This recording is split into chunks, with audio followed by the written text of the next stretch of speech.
Well, howdy, howdy, howdy, nearly senior citizen here. Greetings, boys and girls, and welcome to this little Harold. Which side do I need to be on? I can never remember. Anyway, here's Harold. I'll move him all sorts of places so you can see him well. He's a little rescue guy picked up some time ago now. So he's older. He was an older guy. The person just didn't want him anymore. I don't know why. I can't remember.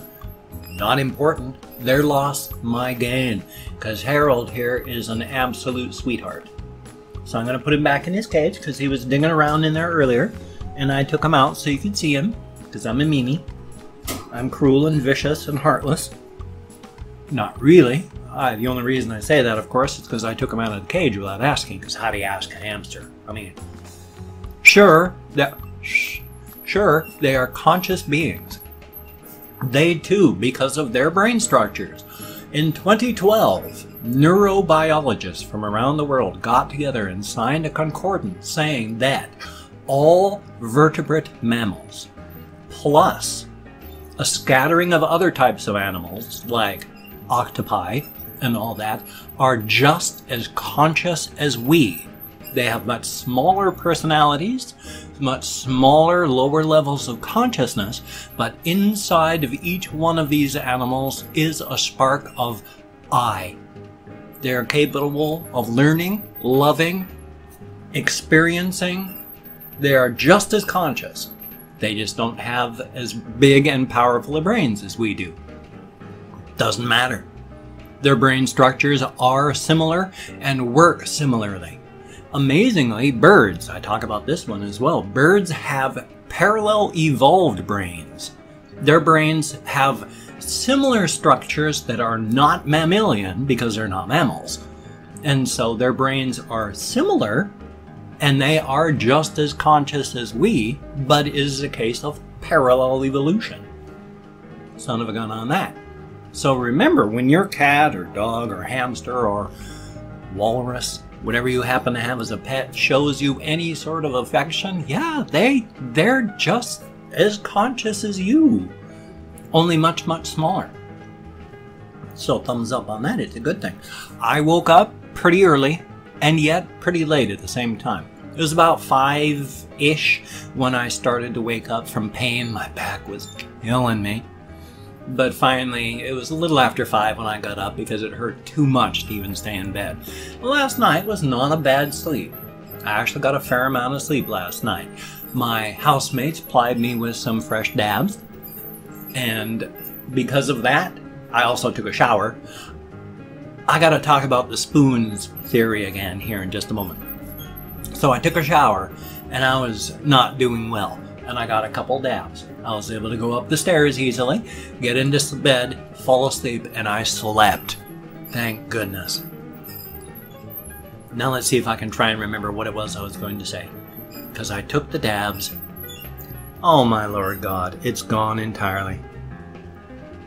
I can't even remember what it was I wanted to talk about. It wasn't sleep, it wasn't THC, it was... I couldn't tell you. I love fibromyalgia, and by love fibromyalgia, I mean I loathe and despise it. It's something to do with pain and fibro, but yes, the spoon theory, spoons. Yes, I really wanted to talk about the spoons theory. What happened was, why there's spoons used to try and discuss this, is because the person who came up with it was in a restaurant with somebody, and they said, "What's it like to live with a chronic disease? You look like you're okay. What's it like?" And so she thought about it and then just gathered up as many spoons as she could from that area in the restaurant and said, "Okay, this is the way it works. Everybody out here, you have 100, 200, a limitless number of spoons when you wake up on your day. But when this person wakes up, they have 15 spoons to spend for the day. Just getting out of bed takes a spoon. Take a shower and get ready for work, that's 2 spoons. Go to work, that's 3 spoons. Well, we're already up to 7. That's half the spoons that this person has to spend to make it through the day. So go out to lunch, well, that's a spoon. stop off at the store on the way home and buy something to eat, that's 2 spoons. You've only got 2 spoons left. And when those spoons are gone, you're out of energy. You can't do anything more. And so she was using this with her friend, saying, okay, go through your life with these spoons. And her friend was getting genuinely upset, going, I don't have enough spoons. And the person that was, whoa, I get emotionally invested in things, and I get emotionally overcome sometimes. But she just went, it's okay. I have learned. You just keep a spare spoon that you haven't used for an emergency. I'm lucky. I have more than 15 spoons when I start a day. I've got about 25 spoons to spend during my day when you've got about 200. So when I've got to schedule my walk and go out walking, I'm going to make sure I have enough spoons that I can get back. I got to make sure that I can still take a shower at the end of the day. I still got to make sure I can get up the stairs and get to bed. My chair, I'm like pointing it way off in this direction and then facing this way because my back is such a mess. So I keep looking down to make sure my chair is centered. I can't tell by looking straight because my back, I got scoliosis, I got back injuries. I'm trying to make sure I'm using moderately good posture. But when my lower body is over like this and my upper body is facing that way, I gotta try and crank everything around and check my positioning. So yeah, I got about 25 spoons to spend during my day, and I gotta schedule it all for my walks, going up and down the stairs. I don't go up and down the stairs a whole lot here anymore. I've got barely any THC at all. In fact, if it hadn't been for last night with them giving me dabs, I would have been hosed. So yay, thumbs up on that, huh? Got about 25 spoons to spend. All right. Now, right now, I'm using noise reduction on my computer. But what I'm going to do is I move things. I am going to show you all how my computer is set up, because people have said, oh, make sure it's not up against the wall. And when you got your fan over there, because I got a fan next to this, I'm going to show you how I've got my computer set up, because I have it actually a whiteboard that I've got on the carpet. You know, where you draw on a dry erase whiteboard, that's sitting on the floor. And then the computer is sitting on top of that to make sure that it gets air that comes up underneath. So there's no blockage underneath. It's sitting out in the middle of a large space and then up against one of the corners of it. So if the box computer is sitting here like this, I've got the fan at an angle on one of the things. I'm going to show you, so don't worry. I'm going to pick up my webcam here right now, and we are going to take a look down here. This is my computer. And this is how I've got the box fan. It's a pretty filthy box fan right now. I have to clean out the box fan. As you can see, that's picked up a lot of dust, but that's been within the past month that it's gotten this bad. But I keep my computer right there. As you can see, there's the holes in the side of the case. And then I've got my fan right there blowing against it like that. So it's not right up against it, and there's plenty of space for ventilation. There's plenty of space for absolutely everything. And that thing always sounds like a jet taking off. Hopefully I've actually remembered to turn off the sound reduction, noise reduction, so that you can see this part. And I'm sorry I shake all around. My hands are shaky and awful. So this is my computer. Here's the actual front of it. I'll show it to you. It's got a case front like that, and if you go like this, come on. Oh, come on. Well, it doesn't, oh, there we go. And then this is the DVD drive. So it's okay to leave this thing down, but the fans that come in also are on the front. So if that thing falls, like now I can't get it to go back up, of course. I'll have to work on that later. But there we go. The whole thing is falling apart.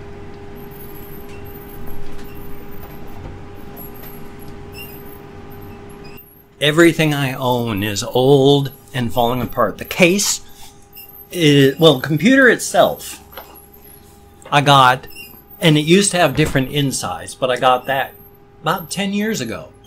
And so the case itself, I mean, because the guy was getting rid of it, it was an old computer. So the case is like 15 years old. And then the computer on the inside of it right now is only about 2 years old, because I had gotten it replaced when I was living in my brother-in-law's place. We ordered a bunch of parts, put it together on the inside of the case to save money. So the parts on the inside, it's an A88X Pro from Asus.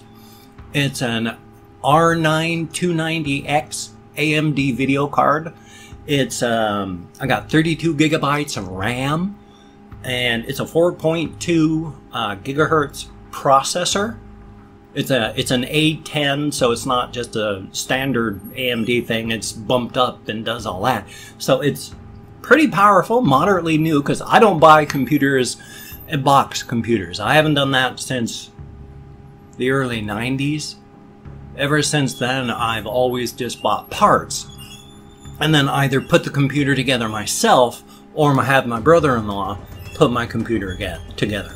So it's not just buy it off the shelf and then, you know, hope it works right. It's a whole bunch of pieces and parts put together, disparate pieces, and then doink, there it is. Now I need an operating system. So, you know, so all the parts we ordered them off Newegg, and then my nephew put the computer together. So as soon as a new cooler shows up, I either have to try and do it myself with my partially paralyzed hand here, which I've not so sure I want to do, or I'm probably going to have to pay my nephew from marriage to put it together. That's okay. I mean, they're busy. He works at Walmart, my nephew, but he and his father, because his father used to have a computer store, he stepped down from it, but still works with them. And so there's still a computer shop in town where they do repairs. And his son has, he and his son in the computer shop have state contracts where his son, you know, he's late 20s now. He travels all around Washington state installing computer systems for state agencies. And yet he still has to work at Walmart or he's not going to make enough money. Gotta love the United States today. As money continues to go whoosh, upward like this. And yeah, people have said, well, how can you say, you know, it's just, give me proof that Ronald Reagan destroyed the country. Yeah, we're back to politics, because I would say I'm liberal in my politics, because if you take a look at what liberals have done for us, we have weekends because of liberals. We have unions because of liberals. We have everything that is a modern staple of modern life is because liberals fought like hell to get it to happen. Thumbs up, like it or not. Take a look at the history. It's been conservatives have fought everything that liberals have fought for. That's the world today. Conservatism is largely because things have worked the way they've worked. Don't change them. So like racism, don't worry about it. That's why we've had legal slavery in the United States until the 60s. And even now, you can go to some states in our country where the prisoners, who are largely all black, are out in the cotton fields picking cotton while the white prison guards sit on horses with their shotguns making sure all them black people are picking that cotton. And that's 2017. Holy smokes. If it hadn't been for legalized slavery, there wouldn't have been a World War II with any sort of American success. The entirety of the war effort was built on legalized slavery. Thumbs up! Except not. Past that, though, now that I've rambled and then disturbed everybody that isn't a liberal, like I said, I lean towards liberal stuff, but I'm not left and I'm not right. I'm one of those people that I fit in the large middle. Because if you're a left-hand loony, then you're a loony, and I don't want to know you. And if you're a right-hand loony, then you're a loony. I don't want to know you. I like the centralized people because we tend to think, like, not extremely. And that's a good thing. Extremes of anything are bad. And in the United States, we have had the balance of power has been so far over into the right-hand conservatism part that when people say, oh yeah, you got this liberal stuff because you want to go to the left. If you compare this to the rest of the world, we are so far over to the right, we could spend the next 2-3 decades moving to the left and we would still be a right-wing country. This is nuts in this country. Ugh. But I'm opening up 24 hours worth of comments on my community tab because I'm going to thank 20 to 25 people for having left me comments if I can get this thing to load up correctly. But I'm loading up my community tab on my channel and I'm opening up 24 hours worth of comments, and I'm going to go through and thank, as I said, 20 to 25 people. And it's a range because with my fibro and brain damage from my alcoholism, I lose track of where I'm counting quite easily. It used to be like 10 pages I'd have to open up. Now it's like 3 or 4, but that's life. If I mispronounce your name, no disrespect is intended. I'm terrible at names. And if you'd like a shout out and I catch it, you have a guaranteed shout out. I have to catch it. I just open this thing up as I start. I'm not reading the comments now. I'm going to read as many as I can, answer as many as I can, thumbs up all of those that I read as soon as I'm done. But for right now, whether it is a good comment, a bad comment, or an indifferent comment, I'm thanking you for having left the comment because you get me out of my head into the real world, and that's a good thing. It's not a good landscape behind these eyes and between these ears. I am clinically depressed, I have bipolar disorder, and it's not fun. But first off, we have Dimmer World. Thank you very, very much. And Zavykins, thank you so very, very much. It's good to see you in the comments. Thank you. Ray Wopsy, thank you very, very much. Zach Laterno, thank you very, very much. Oh, Zach Laterno. I don't know what I twigged on that. Sorry about that. Ice Damon, thank you very, very much. And Haley Louise, thank you. Greatly appreciated. Jeffrey 22126, thank you. Commander Marduk, thank you very, very much. Mama Chell, greatly appreciated. And Hector Rodriguez, thank you very, very much. Nano Hazard, greatly appreciated. And Auntie Ornelos, thank you so very, very much. It's good to see you in the comments. Thank you. Young Logic, thank you very, very much. And Ice Cube Inferno, that's a heck of an inferno. Thank you very, very much. Victor Rovera, thank you very, very much. And Baca, thank you, greatly appreciated. Scott Neal, thank you. And then we have Shane Newton, thank you very, very much. Josh Wolf, thank you. I think I had a bit of meat show up there. I ate a bowl of meat. Literally a bowl of meat before I started recording, and I think I still got bits and particles. Hopefully it doesn't look terrible. Justina Aquavita Metz, thank you very, very much. Abigail M, greatly appreciated. Aaron Valverde Vargas, thank you, greatly appreciated. Kavon McKinnon, thank you very, very much. And then last but not least, Pyroon GT. Thumbs up. Thank you all so very much. It's stayed to get me out of my head and into the world. It's a good thing. If you could check out my links down below, I've got like Twitter, Facebook, GoFundMe, Patreon.com, Google+, my blog. If you could check all those out, that would be awesome. My thanks to everybody who's donated to my GoFundMe campaign or become a Patreon.com patron. If you could donate, I really need the help. I'm negative again. I had to pay for my storage unit again this month. If you could help, that would be awesome. If you could become a Patreon.com patron, that too would be cool. Thank you so very much to each one of my Patreon patrons. You are beautiful, awesome people. Now, if you do not donate or you cannot donate, I take all good wishes, deposit them on the bank of my heart, ride raw interest, so thank you. If you could toss me a like, that would be awesome. I do appreciate all the positive validation I get from my existence. And if you could subscribe to the channel, that would be cool. But my personality has rubbed people wrong my entire life. If you don't like my videos, I understand. If you don't want to subscribe, I understand. But if you're down with it, I'll do my best to keep you entertained from now until, well, the end of my time. The average lifespan of an American man is 74 years, and I'm turning 55 on the 26th this month. I have 19 summers left.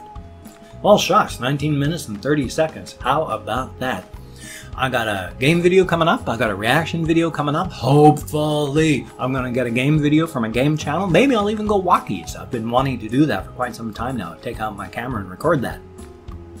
So you have a very good day today. I will see you on the flip side, and that, my friend, is a very good thing. So you keep smiling, and I will see you.